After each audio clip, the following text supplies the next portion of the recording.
Apalachicola Bay Barrier Islands as a stopover site for the Arctic neotropical migratory birds. Alan got his BA Biology 2008 from UNC Chapel Hill. He's working on a variety of Indian research projects ranging from the tropics all the way to the Arctic, primarily with man-made bird observatory in Massachusetts.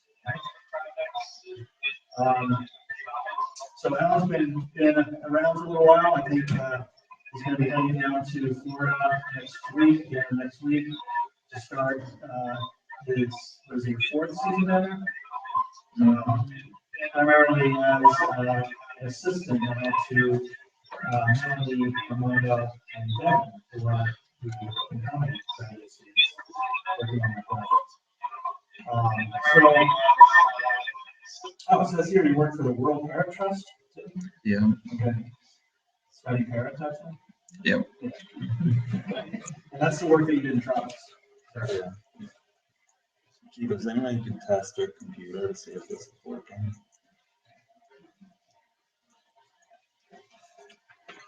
So I'm going to hand it over to Alan. I'm sure he's anxious to get this off his plate so he can focus on the Final Four, which is days. We're hoping that Villanova ends up playing UNC, and of course the Villanova wins. That's what we're going to do. But I'll turn it over to Alan. Keep the mic on. Okay. Yep. Oh. Yeah, let's do it.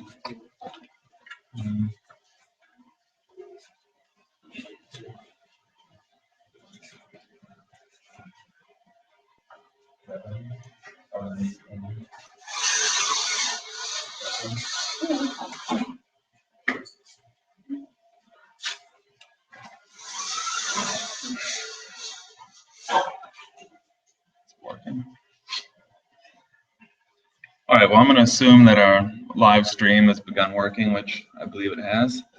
And if so, then welcome everybody for taking the time to listen to me talk about my life's work in the last 3 years or so, which has been a really great time, very productive, and with a great team of researchers here, Dr. Heckscher and our lab, and Dr. Lori Lester as well.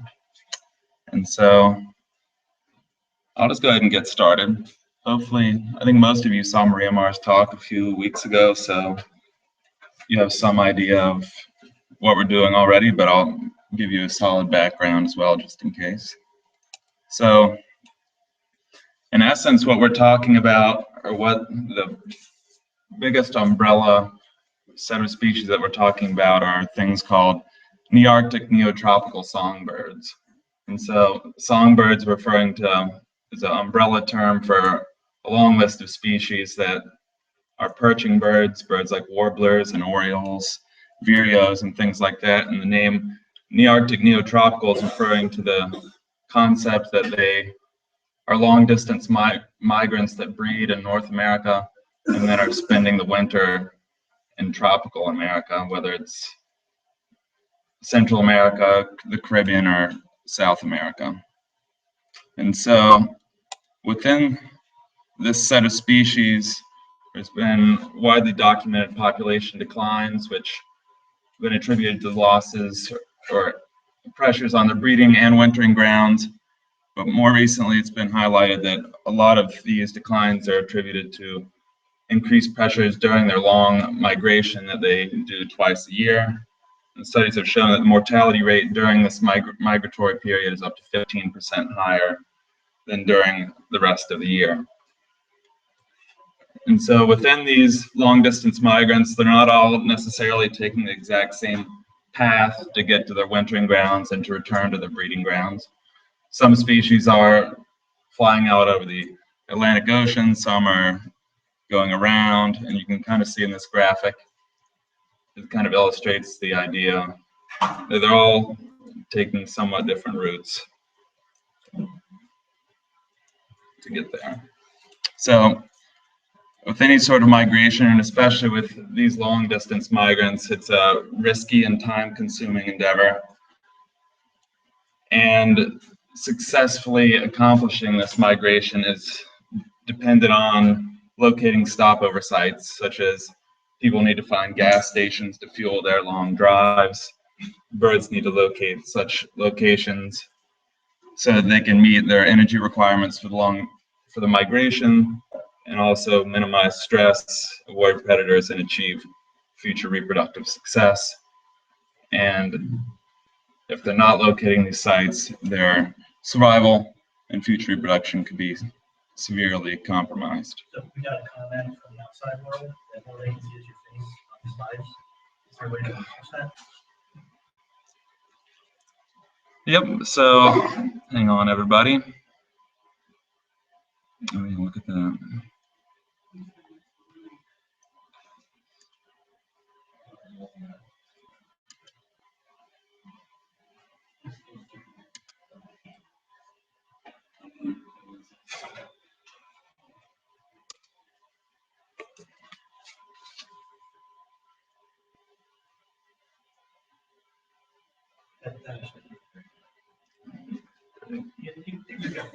You're probably good. You can.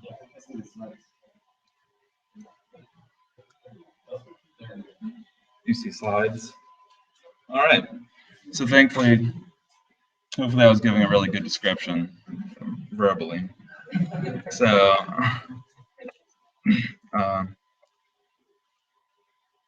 okay, so, and just as a general, you might be wondering why birds bother to make this long migration. They're generally, the idea is that they're capitalizing on a seasonal abundance of resources in temperate America that allow for successful breeding, but then when during the temperate winter, they're fleeing back to the tropics. Okay, but let's proceed. So there's kind of two overarching concepts you need to keep in the back of your mind during this entire presentation. And one are that to conserve this international resource known as migratory songbirds, it's dependent on understanding their annual cycle, what's going on during their entire year cycle. You can't just focus on what's going on in the breeding grounds or the wintering grounds. You also need to focus on what's going on in between those two periods and really tying them all together, so that if you're studying a bird that's breeding here in Delaware, you also need to know where it's wintering and where it's stopping over during migration if you want to properly conserve that species. And then also, as you can see in the background, the Gulf Coast, or the Gulf of Mexico, is a large physical barrier for northbound migrants in spring for the species that are using that particular route. And so we'll be discussing, in particular, birds that are using a route called the Trans-Gulf Migratory Route. And so, even more so than other routes that might be over land, if you're a songbird crossing the Gulf of Mexico, you're not a duck, you're not a loon, you can't stop and sit on the water. You've got to make the entire flight nonstop. And so that requires an extreme accumulation of fat reserves before making that flight. And so you can properly picture it. Most of these songbirds are migrating at night, where they can capitalize on decreased turbulence and clear skies, which allow them to rely on celestial cues. And then they're also detecting changes in the Earth's magnetic field. And a flight, say, from the Yucatan Peninsula to the northern coast of the Gulf of Mexico could take up to 15 to 20 hours, depending on conditions during flight. So most of the research to this point about the utilization of the Gulf Coast in spring by trans-Gulf migrants is focused on the central and west Gulf Coast, mainly from Mississippi to the the coast of Texas. And some of the basic knowledge that we've accumulated from these studies are that the timeline generally works out that birds departing the tropics the night previous are going to be arriving on the Gulf Coast in mid-morning. And it's generally considered that species will continue inland if conditions are favorable and are relying on coastal habitats more often during unfavorable conditions. And what makes a condition favorable or unfavorable is something that we'll be discussing in a little bit. And then once arriving, the bird pretty much has two decisions. It's either to rest, or if it's particularly energetically starved, start feeding and replenish its energy stores. And then most migrants are on a pretty strict time schedule to get to their breeding grounds, and so as soon as they're able, they'll keep on heading north.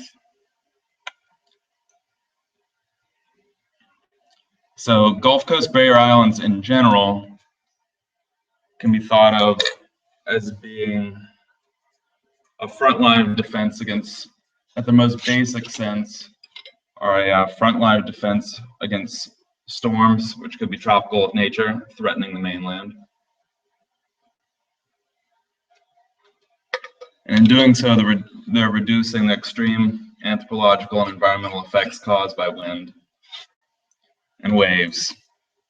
In addition to this, they provide a structural framework for marine and terrestrial ecosystems, such as being the nursery for commercially important fish and shellfish, as well as nesting habitat for turtles, shorebirds, and seabirds. Gulf Coast barrier islands are under threat, as are many places in the world, but in particular for barrier islands, they're being degraded at an alarming rate, in part due to human efforts to force stability on them, as well as climate change impacts such as sea level rise and the subsequent result of a warming climate is also an increase in frequency of the intense oceanic storms that they help absorb. So, given the variety of immediate threats facing barrier islands, it's imperative that we gain as much knowledge as possible on their function in the environment. And this is another overarching thread that's tied throughout this presentation. And so now we've discussed the species in general that we're talking about in the general ecosystem that we're discussing. And so we'll zoom in now on the exact location where I've been conducting my research for the last 3 years. And it is known as St. George Island, and it's located in the panhandle of Florida. And it's one of more than 50 barrier islands along the northern coast of the Gulf of Mexico.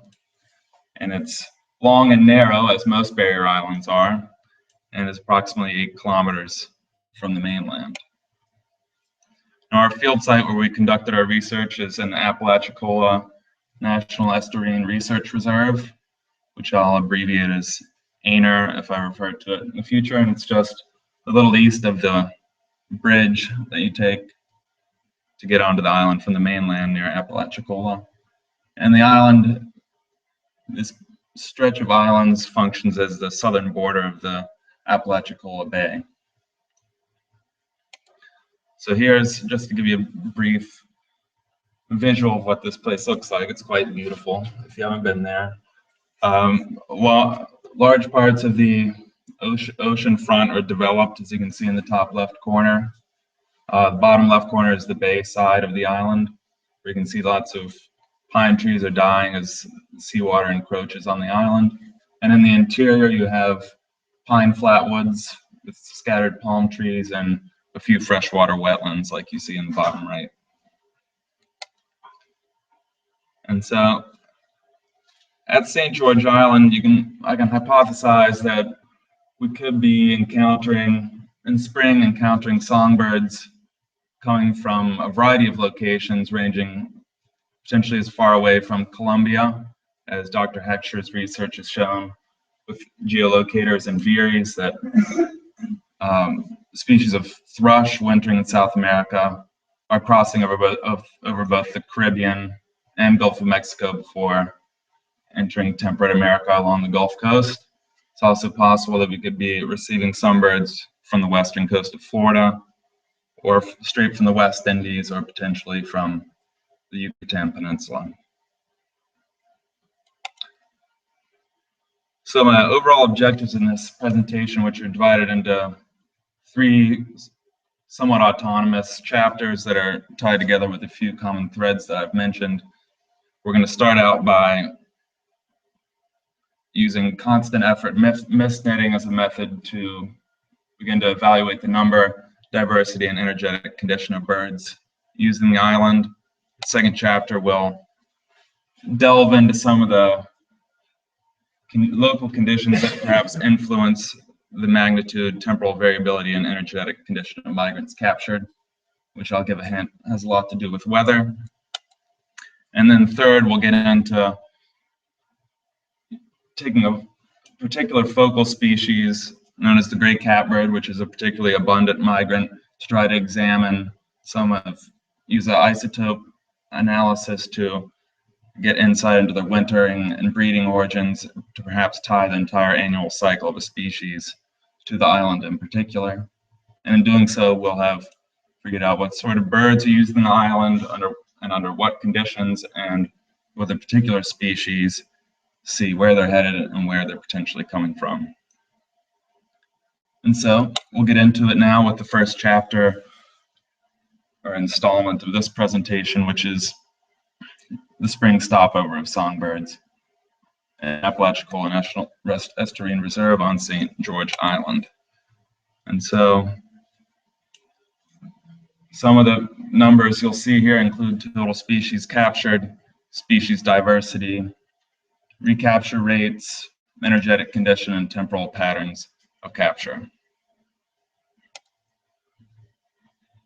So to collect data on small songbirds, you need to use the most prevailing method to use is mist netting, which allows you to intercept birds as they're traveling through the understory and extract them, and you examine them in your hand, record a variety of data, and then you're able to release the bird within 5 minutes or so. So here you see Megan Lamb of Ainer and Dr. Lori Lester from Dr. Heckscher's lab extracting 2 birds at our field site. And so mist netting allows for a standardized way to collect birds that's relatively unbiased, though it is on the first 10 feet of ground, so you might be missing some birds that are canopy specialists, but it's very good at detecting, so you could have rarely vocal species that otherwise you might not even realize were present. And so when we have birds in the hand, the first thing we do, of course, is attempt to identify all birds to species, which is fairly straightforward in the spring. And each bird gets assigned an individually numbered USGS aluminum band, which functions as a kind of social security number for the bird for the rest of its life if it's ever recaptured by another bird research elsewhere, or if we recapture a bird the next day, we know it's the same bird rather than another bird of the same species, which allows you to ask a whole new set of questions. We're also aging and sexing each bird when possible. Some species are monomorphic and it's difficult to sex them in the hand.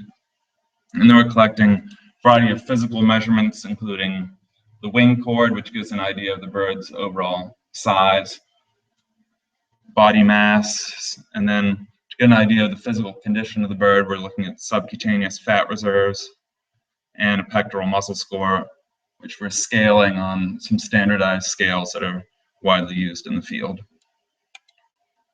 And so just to give you a visual, I was referring to the fat and pectoral muscle scores. Here's an example of the 2 ends of the spectrum. These are photographs I took of birds that we captured on site. These birds are fine, they flew away, but you can easily spread apart their feathers, mainly by blowing on their belly while you're holding them, and examine through their translucent skin their fat reserves. And so the left bird, which is a yellow-billed cuckoo, you can see has no fat reserves and it's catabolized all its pectoral muscle. So that bird is pretty much on the brink there, whereas we have a wide-eyed vireo on the right, which you can see has nice pectoral muscle, and it also has the yellow fat you can see stored in the furculum there above the pectoral muscle.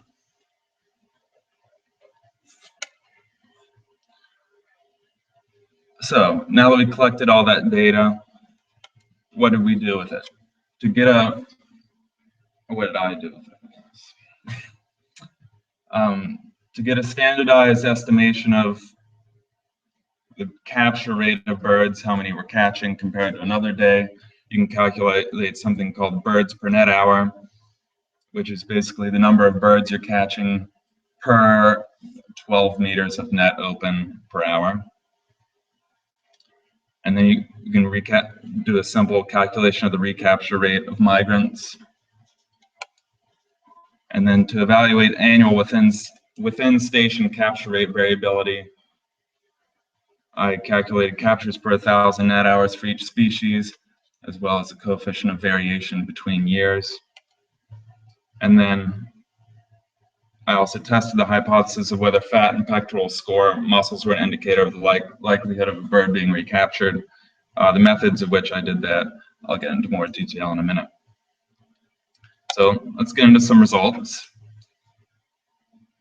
So in 2013, you can see this is comparing capture rates and recapture rates between the 2 years.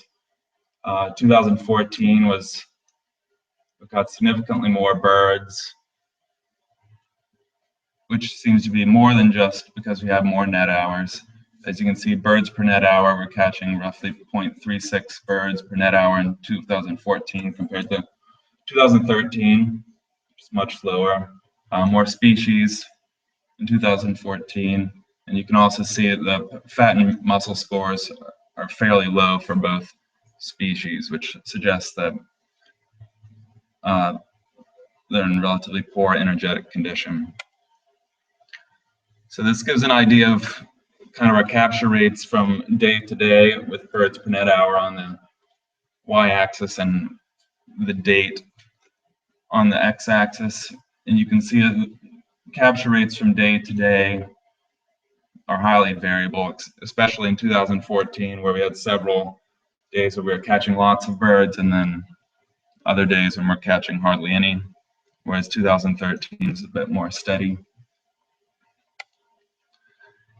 And to give you an idea of the most commonly captured species here, you can see gray catbird, as I suggested, is our most commonly captured species, and as it is in spring, they're all very colorful in their own special way.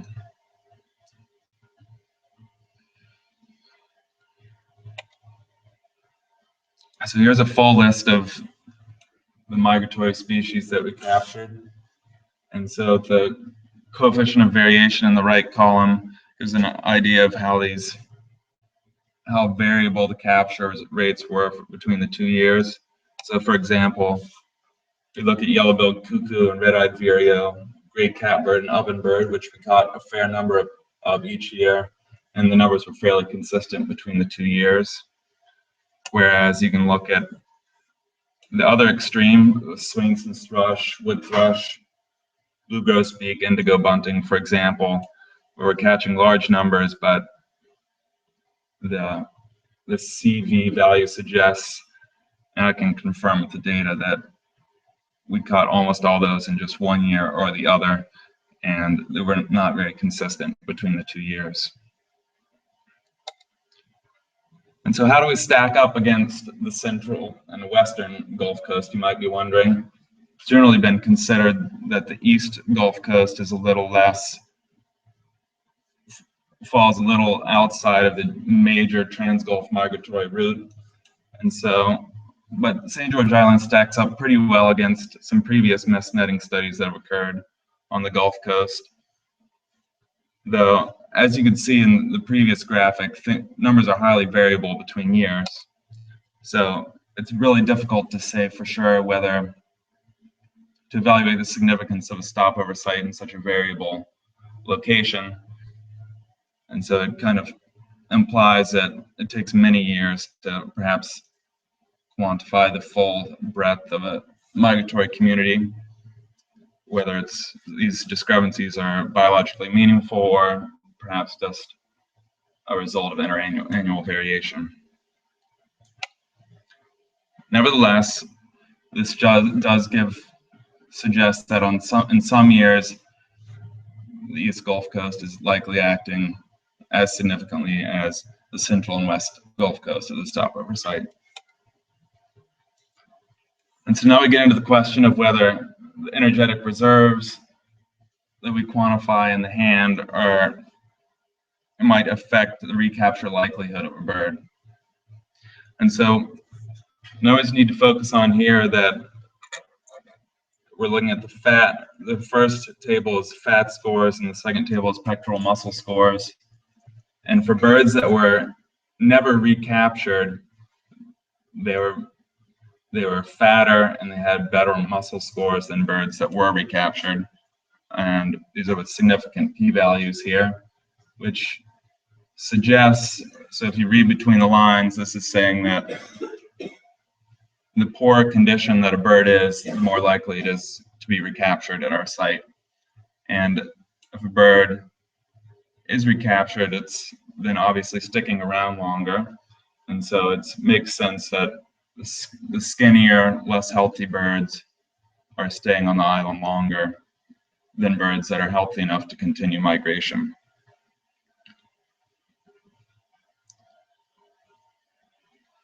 So, in summary of this section, we learned that many arriving birds are in poor energetic condition and that this condition is likely to have immediate and significant effects on the bird. It's going to be unable to select desired habitat type potentially, become more vulnerable to predation, and this could influence future reproductive success as birds that arrive first on their breeding grounds are more likely to have a successful breeding season. And the overall low rate of recapture, which is just 9% and 11% for the 2 years, suggests that migrants are utilizing the island as a fire escape, whether due to energetic condition or for other reasons that we'll get into. And this concept is consistent with some stopover site studies in the Central and West Gulf Coast, where birds with sufficient energy stores will continue northward if conditions permit. And also, we learned that the recapture likelihood of a bird is affected by its arrival condition, which is certainly tied in to how long the bird is staying on the island. And the highly variable capture rates between years are highly intriguing, and we will get into why that is right now.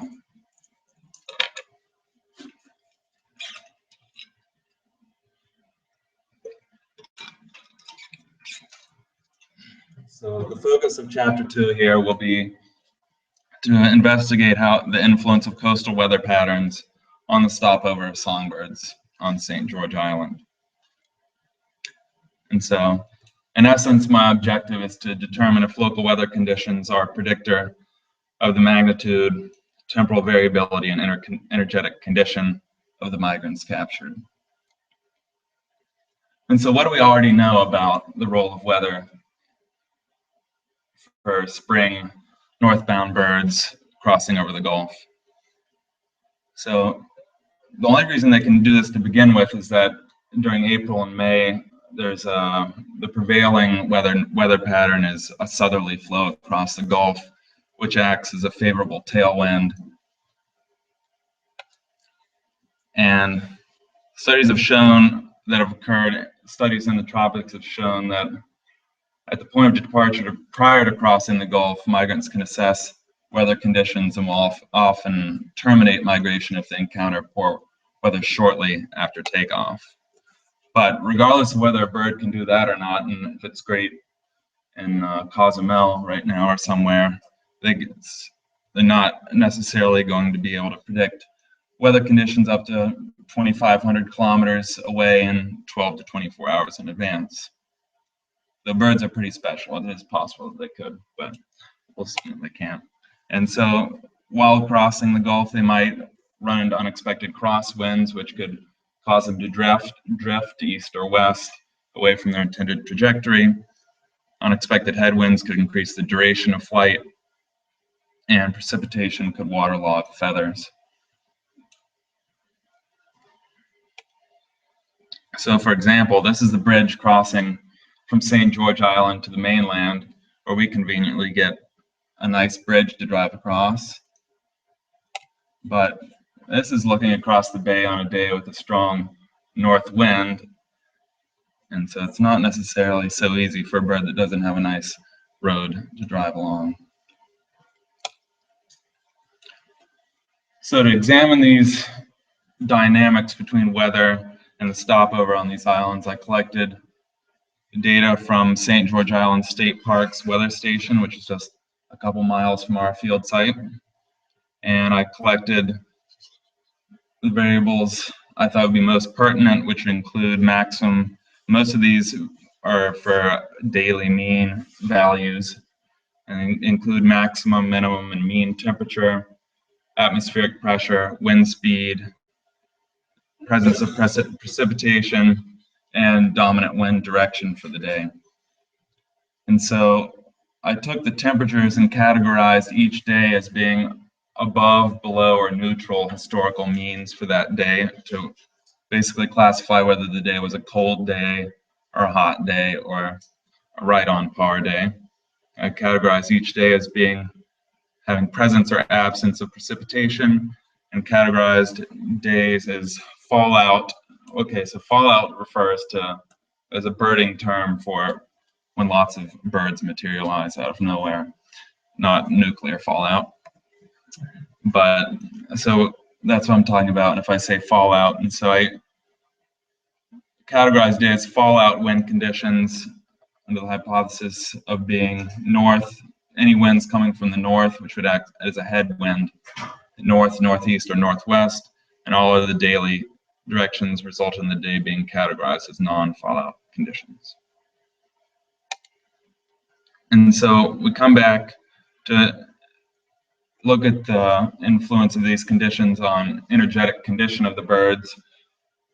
I took our pectoral muscle and fat scores and classified birds as being depleted muscle scores if they had a 0 or a 1, so if they're looking like this yellow-billed cuckoo, and then of having full muscle or sufficient muscle in my eyes if they got a 2 or 3 muscle score, such as this plump white-eyed vireo on the right. And same with fat scores, classified birds as even having fat stores present or absent. And so we'll get into some results here. And so I was comparing daily birds per net hour on days under varying weather conditions as I classified, as I described.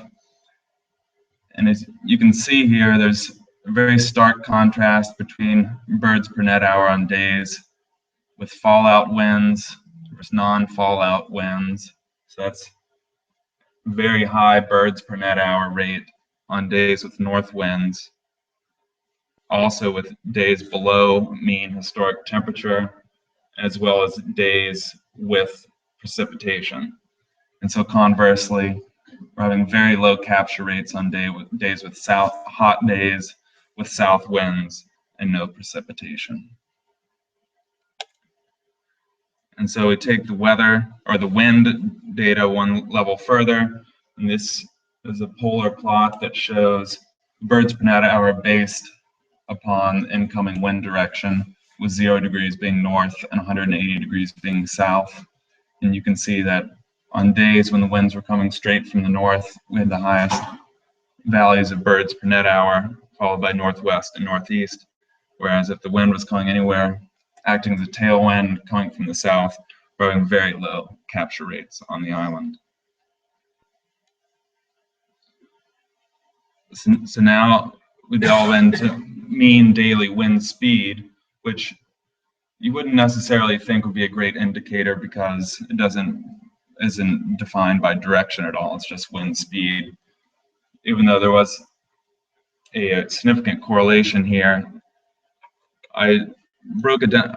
It didn't really make much sense to me, so I broke down each day value further by whether it's north winds or non-north winds, and it turns out that all the circular days are days with north winds. So what's really driving this correlation here is that days with north winds are also the same days with the strongest wind direction or wind speed.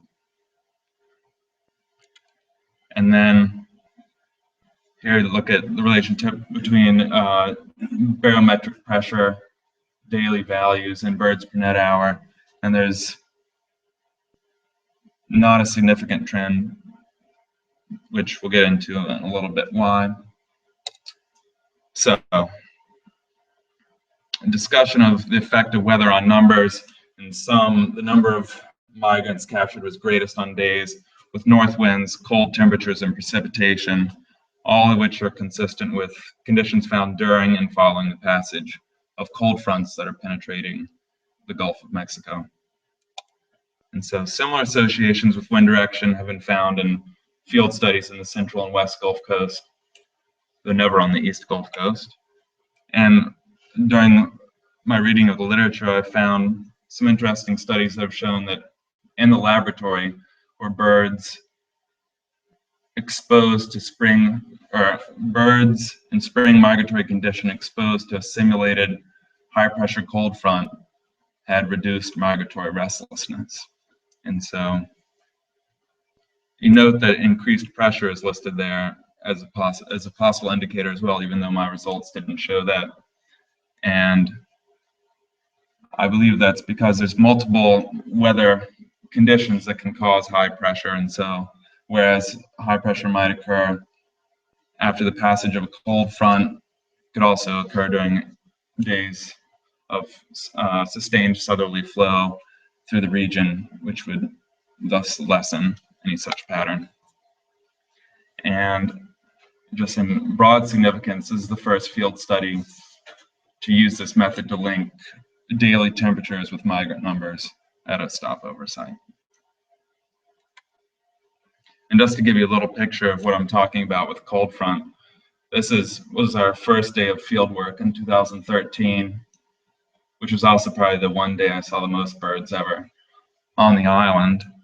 And you can see this is a very impressive classic cold front barreling through the eastern United States, and it's just ripping through the region. And on that day was a truly spectacular day of birds. And so this is where it gets really interesting to me. And this is the distribution of energetic scores based on wind direction. And you see that the distribution of birds having fat scores and not having fat scores is reversed based on the wind direction. And that this pattern is also consistent through with the pectoral muscle scores. And so what this is suggesting is that on days with south, so fallout winds is synonymous with north winds, non-fallout winds is synonymous with south winds. And so on days with fallout winds coming from the north, there's a higher percentage of birds on the island with full muscle and full fat scores, whereas on days with nice south winds, there's a greater percentage of birds that are emaciated. And that can be thought of as on these fallout days with north winds, all birds are being forced down onto the islands, regardless of their condition, because weather is basically blocking their way no matter how great a shape they are in. Whereas on a nice day with southerly winds, the only birds that are going to be stopping on the island are those doing so out of desperation. And if they're capable of flying inland, they're going to continue doing so and bypass the island. And so I did the same thing with temperature and daily precipitation and did not find any significant links. And so this suggests that wind direction is the principal dictator of usage of the island by migrants, and that unfavorable northerly winds force all birds, regardless of their energetic condition, to land, whereas during favorable southerly winds, only birds using the island are those doing so out of desperation. And there's really only one other study that I found that has done a similar study with wind direction in Louisiana, and they found a similar shift in energetic condition scores based off of wind direction as well, which suggests that the drivers of stopover in the western and central Gulf seem to be similar in the East Gulf Coast. And so the lack of such shifts in energetic condition scores based on temperature and presence of precipitation suggests that these are not as powerful drivers of the stopover decision, which kind of makes sense because temperature really isn't going to slow down a bird necessarily. It's kind of a secondary indicator of a shift in wind, perhaps. And precipitation can be highly localized. And so whereas it might have rained for an hour or so, it might not have shut down bird migration for the entire day, whereas wind is generally more consistent throughout the day.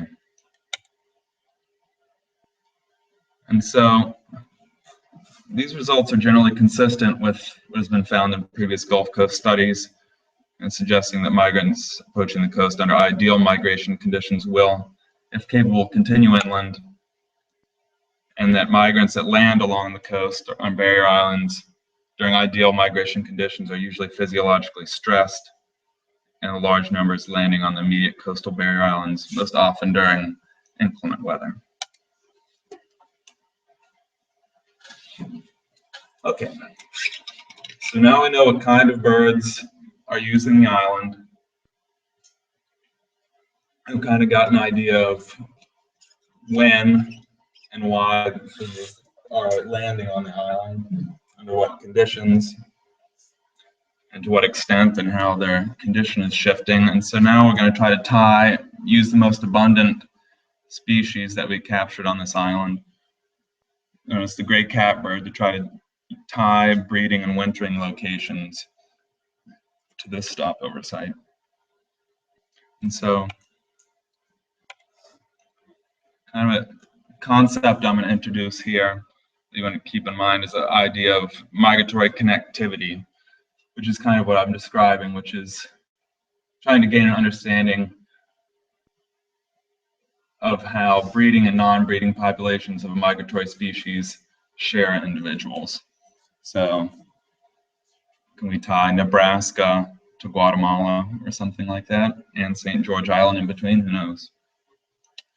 And then in doing so, the ability to link seasonal events across a migratory bird's annual cycle can provide important information about population dynamics and dispersal, and is consequently critical to conservation and management.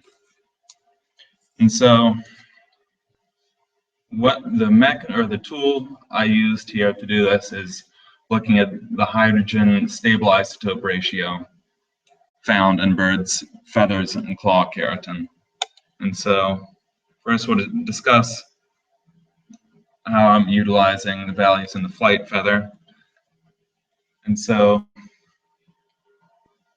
the flight feathers of a bird are grown on their breeding grounds or their natal grounds, and the feathers they grow there are kept throughout the year. And so you can collect a bird's flight feathers or a snip of their flight feather or a tail feather at any given time, and you can get a reliable signature from where that feather was grown. And so with hydrogen stable isotopes, there's a change in the ratio between deuterium and protium within those hydrogen isotopes varies predictably on a latitudinal gradient throughout North America, as you can see in this map on the bottom right. And so it's related to so that delta D symbol represents the ratio, and it's tied between the growing season precipitation and the value within the feathers grown at that location, which is incorporated through the food the birds eat while on their breeding grounds. And so using that delta D value from the flight feathers, it can provide an estimate of breeding or Kneidel origins for birds sampled anywhere throughout the year. And so an additional method that I utilized is collecting claw keratin from the tip of the toenail. And so conversely, using claw keratin is, as you know, with fingernails and things like that, it's dynamic, continuous incorporation rather than an inert value such as the flight feathers.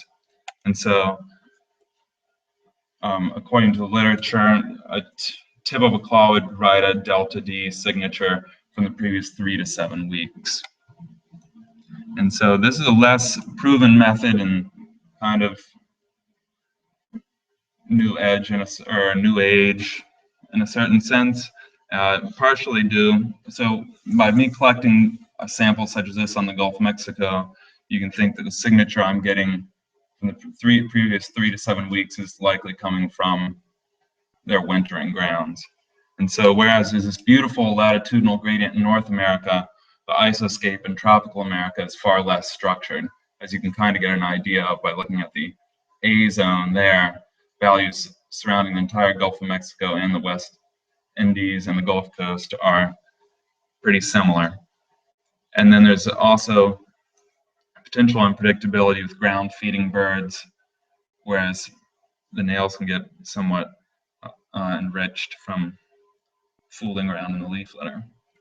But this method in general has excellent benefits of only requiring a single capture.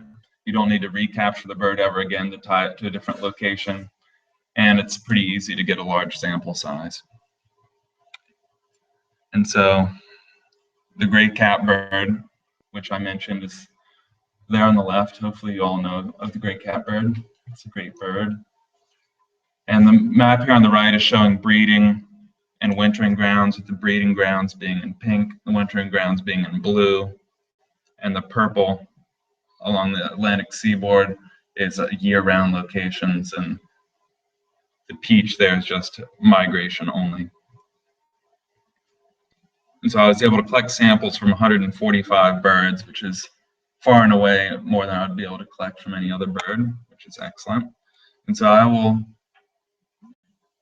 go into too much detail about the sample preparation, but I can tell you that I collected the tip of the R4 tail feather and the tip of both central toenails from all the gray catbirds, and then stored them safely and brought them back to the laboratory at DSU, where I followed very strict protocol for cleaning and packaging the feathers and claws so as not to contaminate them, which involve all these fun activities and playing with crazy chemicals, which is always fun.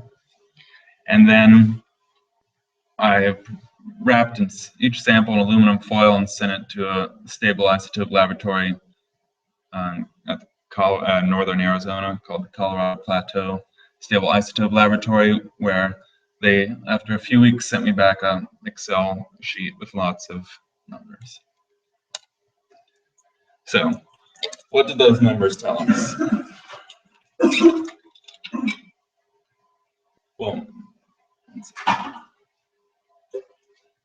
not quite to where I tell you what they told us. What did I do with them? So, values were not normally distributed, so I used non-parametric tests to look for interannual variation and differences between age classes. And then to finally get to assign these birds to locations for the breeding and wintering grounds, you need to convert the delta D values you receive back to precipitation values to accommodate the isotopic discrimination from precipitation to feather values, and then use this conversion algorithm here, which is created by Keith Hobson and his colleagues, who are isotopic gurus. And then I assigned these converted values to the isotopic zones that you saw in that previous introductory slide, and that we'll get into in more detail shortly. And then to examine the relationship between these values, which are estimates of breeding and wintering latitude on passage timing and energetic condition, as well as physical measurements. I used linear regression and multiple linear regression models. So what did we find out? So here is looking at claw and feather values for each year, along with the significance is down in the figure label there. Both for claw and feather samples, values were remarkably consistent between the 2 years. I collected samples that were large enough for 86 birds for claws, and then for 145 for feather analysis. And then broken down by age class, which are second-year birds, which are known age as 2-year-olds, and then all birds older than that are known as ASYs, or after second years. So second-year birds, this is actually a signature of the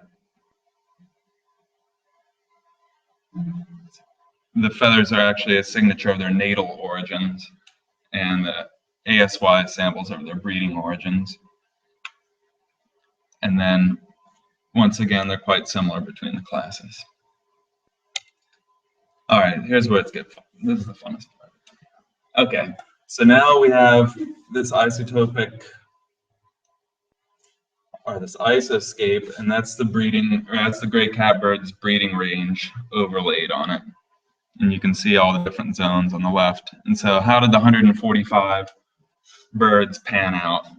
So 39% of our catbirds were headed to their southernmost breeding grounds along the Gulf, along interior Gulf Coast and the southeast coast. 54% were headed to basically central eastern United States. 7% were headed to the northeast and Midwest, and then 0% were headed to their northwestern breeding range. So it seems pretty disproportionate in their southeast. But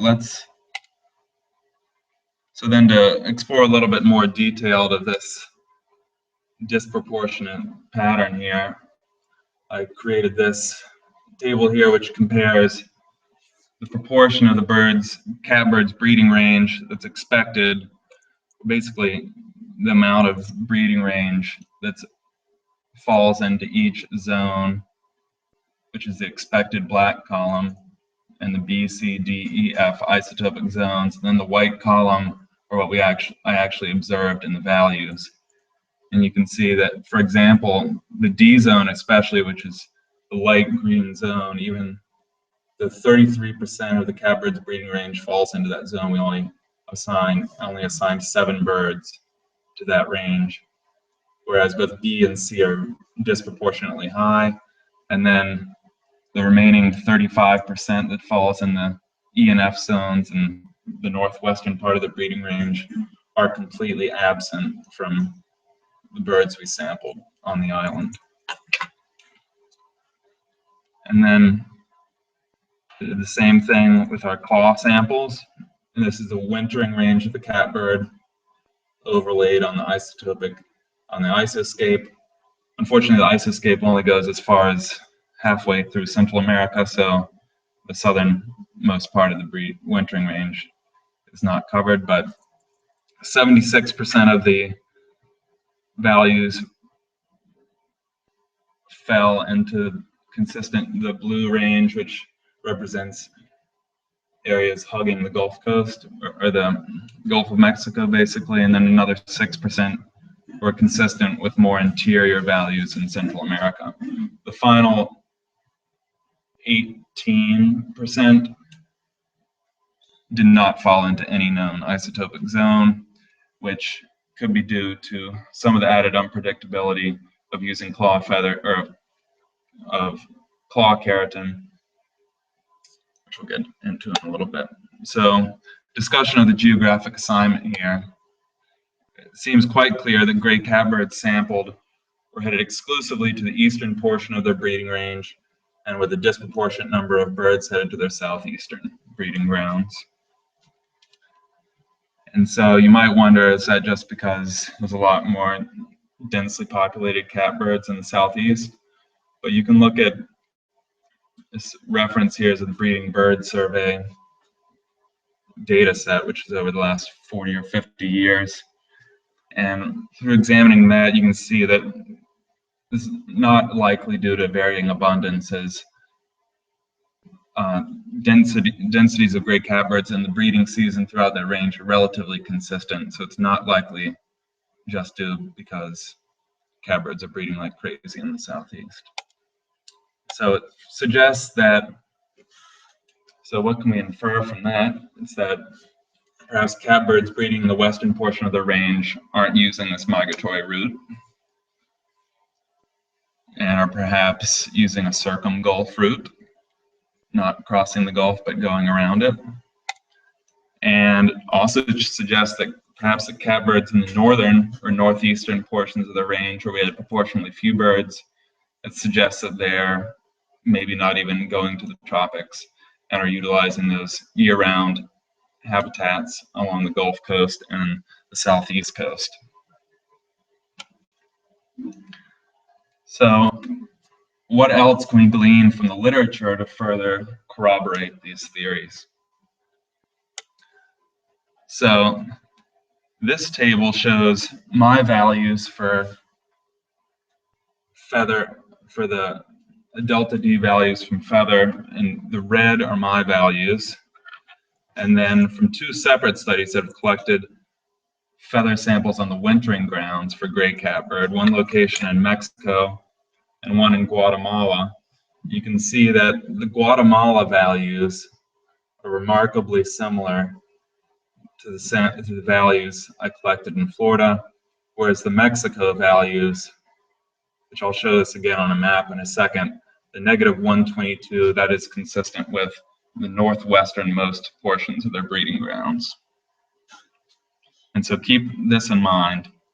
And we'll also look at a study that did not use the isotope approach, but used light level geolocators and mark recapture data, which are mark recaptures referring to recapturing birds that were banded at one location and tying that to another location from being captured again, and then use of light level geolocators.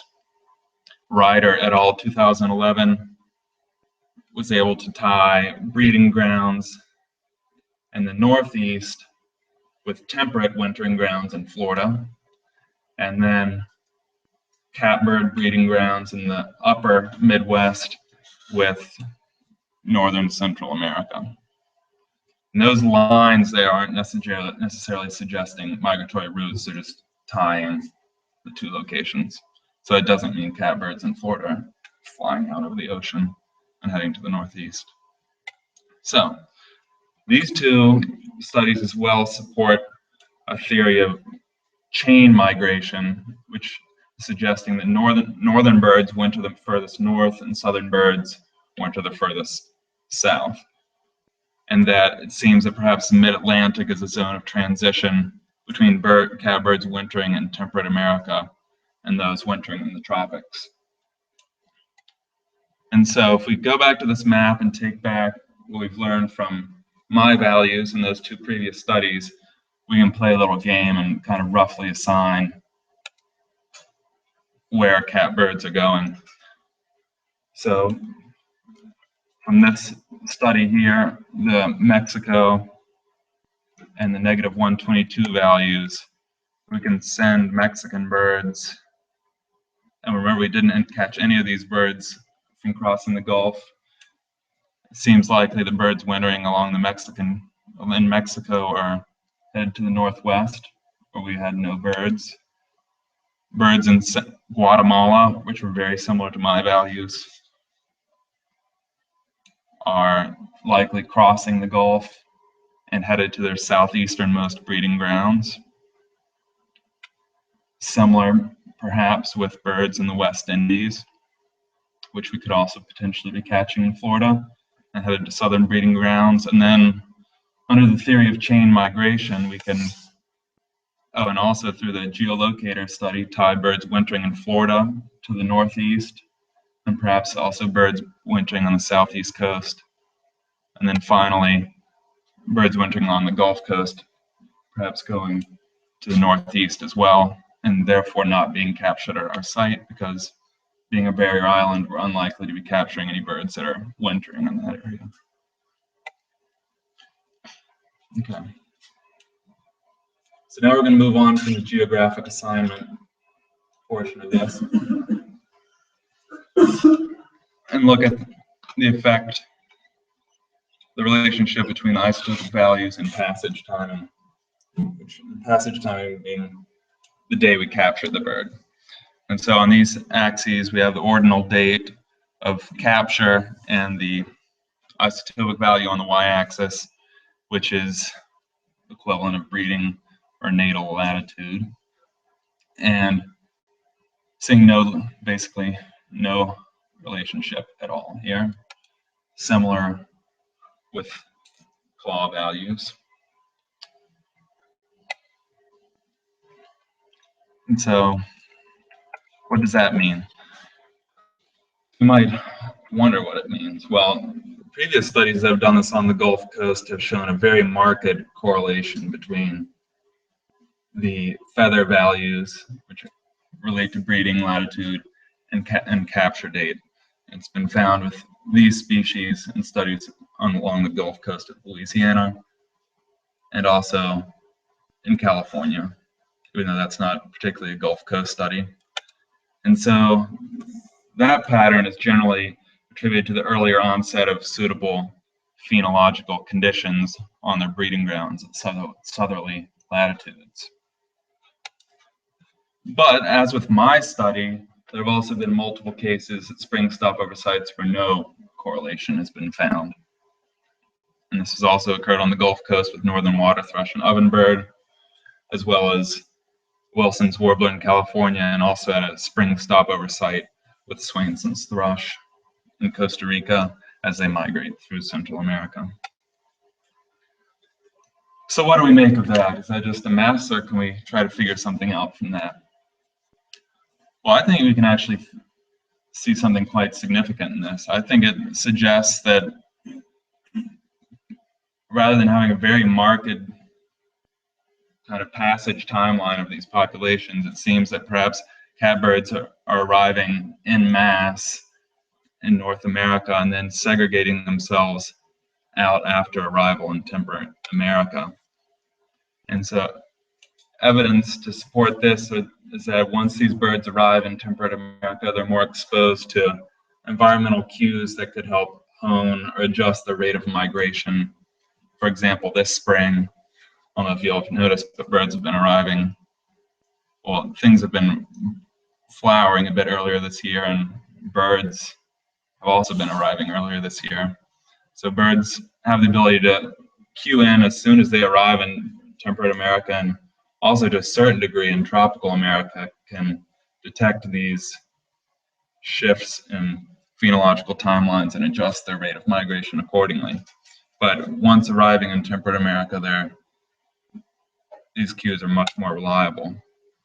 And so, for example, supporting evidence in the literature of this, specifically along the Gulf Coast, shows that while migrants are arriving earlier to their breeding grounds as the climate warms, for example, they're not arriving earlier to the Gulf Coast. So something occurs between arriving on the Gulf Coast and their breeding grounds, which the change in their migration timeline is occurring somewhere in between the Gulf Coast and their breeding grounds, and not before arrival to the Gulf Coast. And another recent study published last year has also shown that there's no relationship between spring resource phenology north and south of the Gulf, which suggests that there may be no reliable So at least phenologically wise, there might not be any cues in the tropics for migrants to be able to gauge these shifts in spring resource phenology in temperate America. And so how does that perhaps tie into these catbirds is that it might make more sense for catbirds to be segregating themselves out latitudinally in arrival after arriving in temperate America, where they are exposed to these cues that can help them optimize their migration rate. And so something to always think about here is if springs are getting earlier and earlier, migrants will potentially have to be further accelerating the rate of migration for this secondary portion of their migration. So I also looked to see if there was a relationship between energetic condition scores and these isotopic values, and once again I found no real ties there. I then, under the same question, looked at fat and muscle scores and passage date broken down by the 3 isotopic zones that breeding birds were assigned to see if there's any changes in those based on birds assigned to the varying zones. And for all these variables, I did not find any significant differences between birds assigned to each of the zones. And so what does that mean? So it's kind of I think there's evidence to support both of these ideas, but some studies have suggested that migrants accumulate all of their fat stores needed for migration before beginning migration, rather than piece by piece as they go through migration. But if that was the case, you would expect birds heading perhaps further north. I would be capturing birds with more fat still on their body as opposed to more southerly birds, but I did not find that. And so that suggests that the reserves carried at landfall in Florida at our field site had no relation to the total, potentially had no relation to the total reserves needed to complete their final stage of migration. And so I read through the literature to find if any studies also found this, and the Swainson's thrush study I referred to earlier also found that birds headed to more northerly latitudes were not carrying greater energetic reserves when compared to those birds headed to more southern latitudes.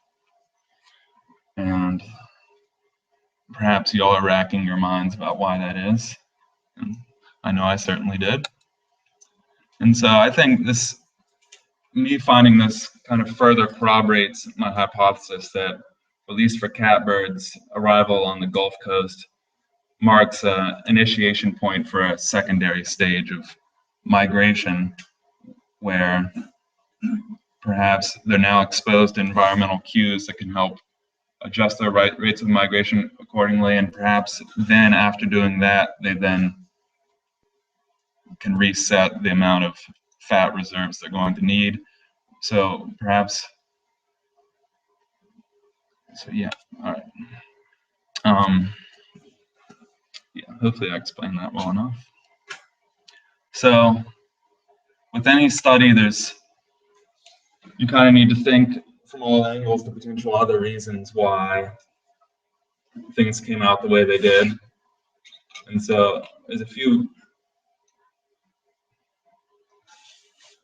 things as I thought about this that could potentially affect some of the patterns we saw or didn't see. And so one thing to consider is that gray catbirds are sexually monomorphic. They look the same. And as some of you might know, males and females migrate on different timelines. In the spring, males arrive to breeding grounds before females do. So you could see how that might potentially dilute or mask some potential patterns. Whereas, for example, on a single day in late April, I might be capturing a male headed to Maine and a female headed to Alabama. and they'd be on the same timeline if perhaps the males are arriving a week earlier in Maine than the females. And also, massive fallout could dilute the passage timeline, whereas if you remember, kind of the daily birds per net values, they're highly variable. Some days we catch 50 or 100 birds, some days we catch 0. And so it's kind of because birds are maximizing wind and other weather conditions to kind of migrate across the Gulf, and conditions are ideal. So whereas maybe if we're banding in Tennessee, you'd have a nice trickle of birds through and be able to very accurately portray passage dates. It's possible that birds kind of all cross the Gulf at once when the conditions were good, and so that perhaps affects the passage timeline of birds. And then also, catbirds especially have a very broad wintering range. So, and throughout that broad wintering range, the amount of cues available to adjust rates of migration might change. In general, the further south you go, there's fewer cues of what's going on further north to help you hone migration. So perhaps a catbird coming from southern South America is on a somewhat skewed timeline. And then that could also affect arrival condition. If a bird's been flying for 1,000 kilometers from Colombia versus one crossing 50 miles or 50 kilometers from Tampa Bay, that could affect the arrival condition. I don't really have answers into how these might have affected things, but they're definitely things worth thinking about.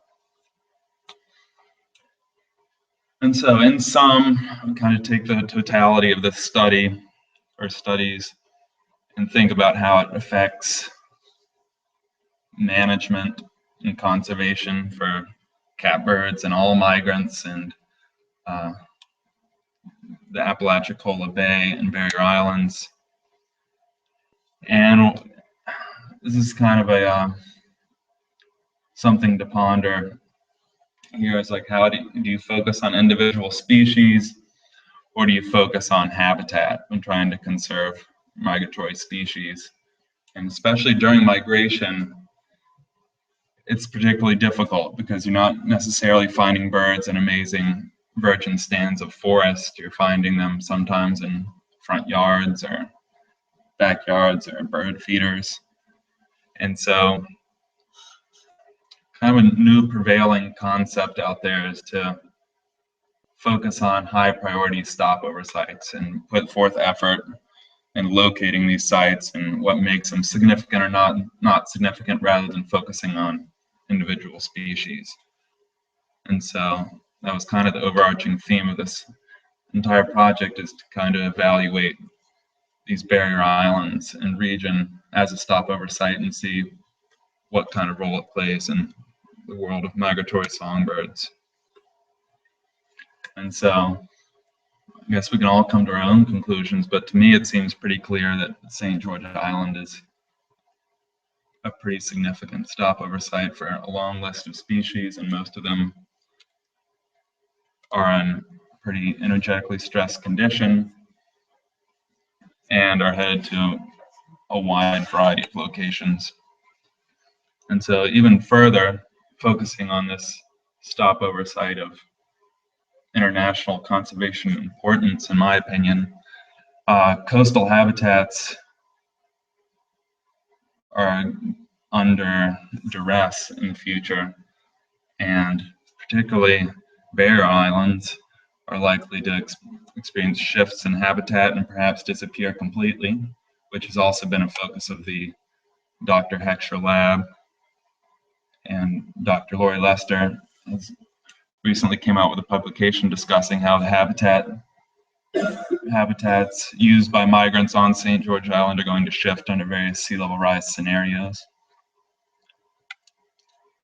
And then with the catbirds in particular, they are at all stages in their life cycle are particularly dependent on dense undergrowth, which is a great habitat for birds in general. And so using the catbirds perhaps as a case study and an umbrella species of migrants in general protecting suitable habitat within the Apalachicola National Estuarine Research Reserve and surrounding areas will provide habitat for both catbirds and other migrants that value the similar habitat.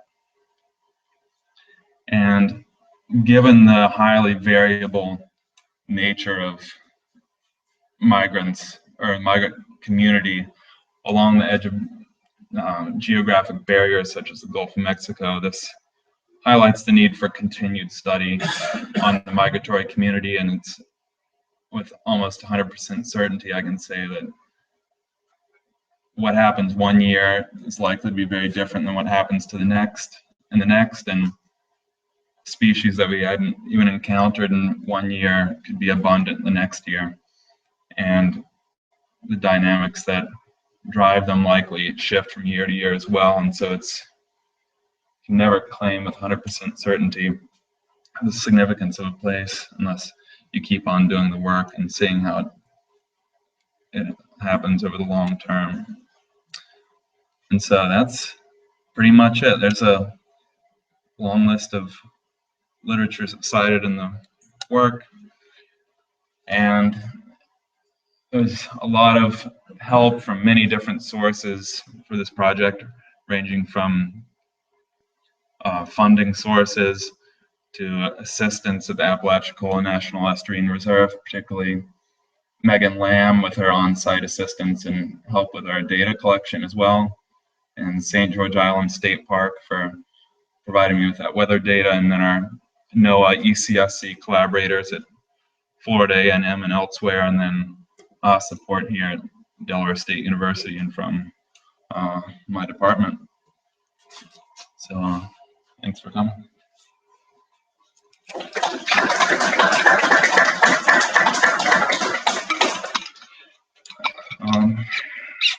So feel free to ask any questions or concerns. Questions for Alan? Yep. So just a question on catbird. Yeah. Catbirds. So are they cooperative breeders at all? Because I get like 3 adults or 4 adults sometimes early in the spring. I'm not sure. I think they're the same batch because they come in demand. That I think. Are you wondering if they're the same birds year after year? Is that Oh, I'm wondering if they, because I get a group of adults. I'm wondering if they're like related, if it's the young one previous year hanging out with parents, like Scarface did and stuff. I don't know. It's possible. We could ban them and see. Yeah. I don't think that's the ocean for catbirds, but it could be the case. Interesting. My guess would be that they're just returning relatives. Returning to your neighborhood. You expect me to get up. Yeah, they keep on. Yeah. Well, they're going to keep going then. Yep. There's been any work done, or what your thoughts are on when these birds stop over these kind of sites? They've got these new phenological cues that you're talking about, and they arrive. But then they also have to weigh that against resource availability, foraging, and sort of density dependent issues with conspecifics or other birds that are in the same foraging guild. You know, any work that's been done to try to see whether or not, how much those play into that decision of basically stop over time and how long we spend. Right. So you're saying if like a bird realizes all of a sudden that it's behind the ball on its migratory calendar, whether that'll affect its decision whether to continue northward or. Yeah, well, I mean, if you have large numbers of birds using these areas that have keeping coastal areas, since the resources might be more limited. Has anyone ever tied that in with weather conditions and phenological cues to see if birds tend to remain longer in some other sites when there are fewer conspecifics, let's say? I know there has been evidence of slower, so it's stopover sites in the Gulf Coast where they get large numbers of enough recaptures to look at weight gain and things like that, that when there's more birds in general, at a site, the rate of fat gain becomes less, which suggests that there is, to a certain degree, competition between birds when there's a particularly high number of migrants around, for example. Is that what you were asking? Yeah. Yeah, I think that has been shown. Particularly with Frank Moore's work at Southern Mississippi at his field sites.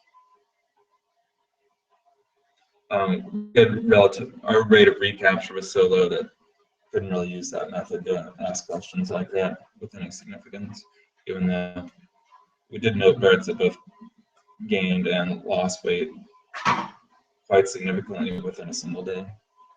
But,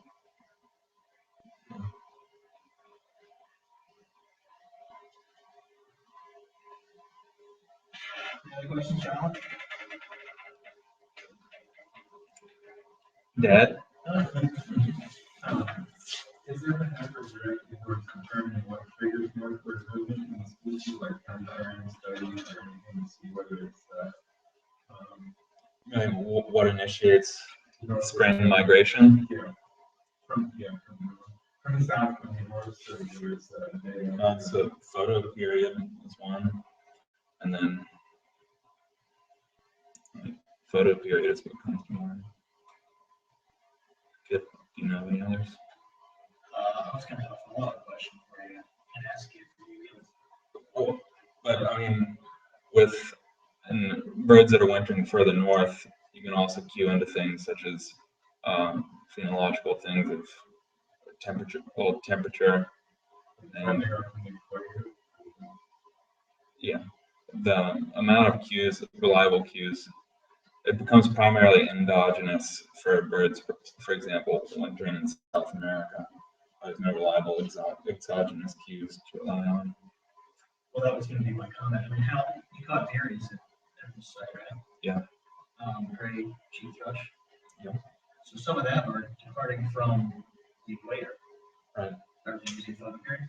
Have you thought about that? Yeah, I thought about it. I think, my impression from what I noticed that birds that are the longest distance migrants, such as those that you mentioned, I'm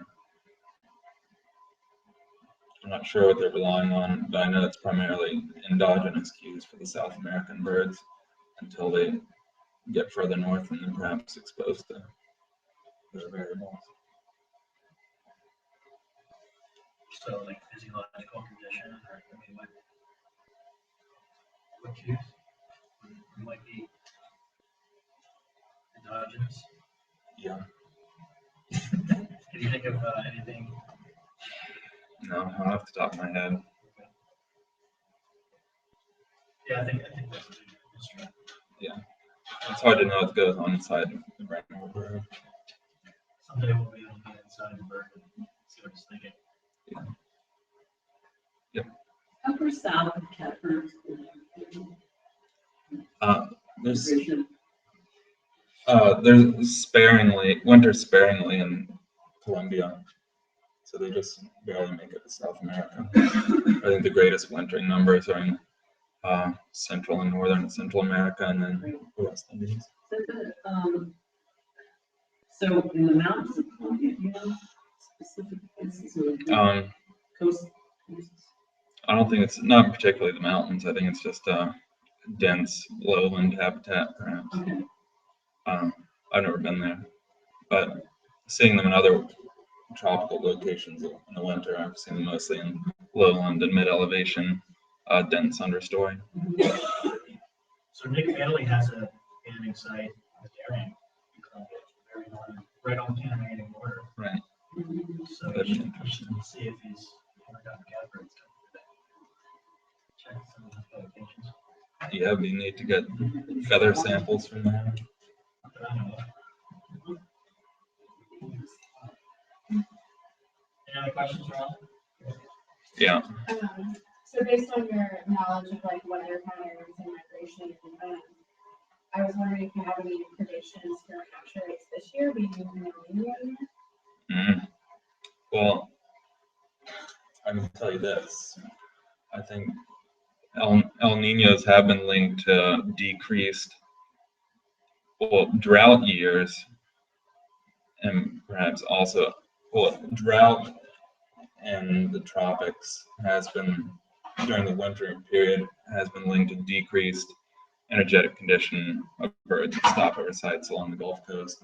So it's likely that any prevailing season-long climate shift during the winter months is likely to affect energetic condition of birds on their wintering grounds, which will subsequently affect their migratory decisions. And if that makes migrants on average in poor condition, they might be in general more likely to be arriving or utilizing the first stopover sites they're exposed to after crossing the Gulf. This will be in generally less great condition, or conversely, it's been very wet in the tropics or in the location where they've been wintering, then perhaps they're in really great condition because bugs have been popping out everywhere, and they'll just be able to cruise right over and keep on heading inland. So maybe it might be species specific depending on where they're coming from, or if you could just do you know how El Nino affects tropical latitudes at all? That'd probably be the first question. And then drier, that was my gut feeling as well. So if it's overall drier, then birds probably gonna be in worse shape potentially, and then more reliant on the first stopover sites they get to. So maybe more birds. But really just cross your fingers for some cold, windy days. Yeah. I heard Scott Ryan's also just recently had an island. He talked about walking on the Gulf Coast and seeing dead birds. Yeah. I was wondering if he was getting over that. No. You see that? No, there's many accounts in the literature of people actually doing formal surveys through the dune line looking for dead migrants. And then also at our field site, we've seen dead migrants in the road that didn't, or just lying on the ground, such as a yellow-billed cuckoo comes to mind that we found. But so, I mean, for every bird that's in bad shape, you know, there's certainly birds that are in worse shape. Yeah, but yeah.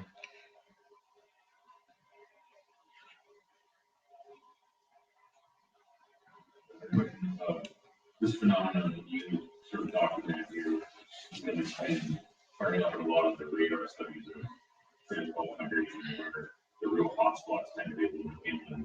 Yeah. Birds, if they can, are crossing over the extreme coastal areas. What do you think mediates that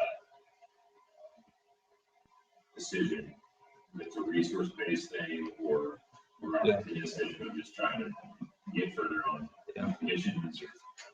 My impression is that I think the bird's on a real strict time schedule to get to their breeding grounds, and if they have enough energetic stores to fly well inland, they're going to, and that usually the only reason a bird's going to stop along the immediate coast is if it's out of desperation, or if it's some sort of inclement weather, as I documented along the coast. It's forcing all birds, regardless of their intention of landing on the coast. And then I think also inland ecosystems have a lot more to provide inherently than a thin barrier island that might be starved for fresh water or diversity of habitats. Whereas if a bird can fly inland and land in the bottomland forest along the Apalachicola River, they might be exposed to more food resources and more shelter. And whereas, as you saw the photographs of St. George Island, the only forest there is a very thin strip about 1 block wide along the bay shore. And so, whereas that barrier island is serving a critical purpose during these inclement conditions and for energetically starved birds, I think if they had their choice, the birds don't always have the choice, But if they have the choice, they'll head to the more diverse habitats inland. In fact, your piece is so small, they're also exposing themselves to that density prevented. Right, exactly. Population and resource. Right, I mean, it's birds, I mean, on these fallout days, the density of birds is just absurd. Like, you know, there's 50 indigo buntings in one front yard, or, you know, it's densities of birds that are unsustainable for any lengthy period of time. Whereas species that you usually just see like one, you're seeing flocks of or groups of birds that you can see that something unusual is going on, and that it's not sustainable for long periods of time. But during these events, it'd probably be either landing on this island or dying potentially. So serving a very critical function during these periods. So if we lost the barrier islands, then you just said it's serving a critical function. Yeah. Someone could argue that, well, it's Sure. not really gonna matter.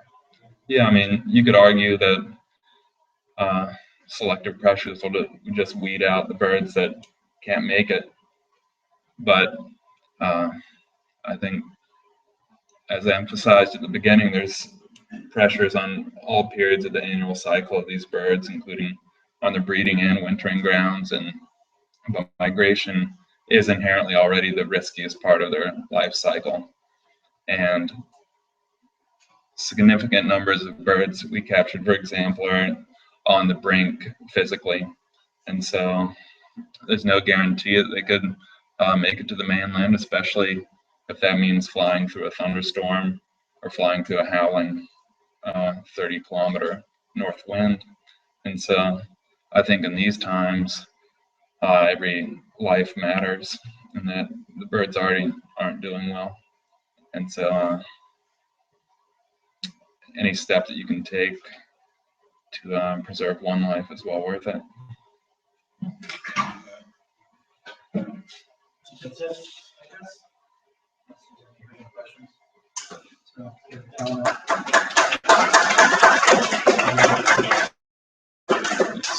Thanks, Alan.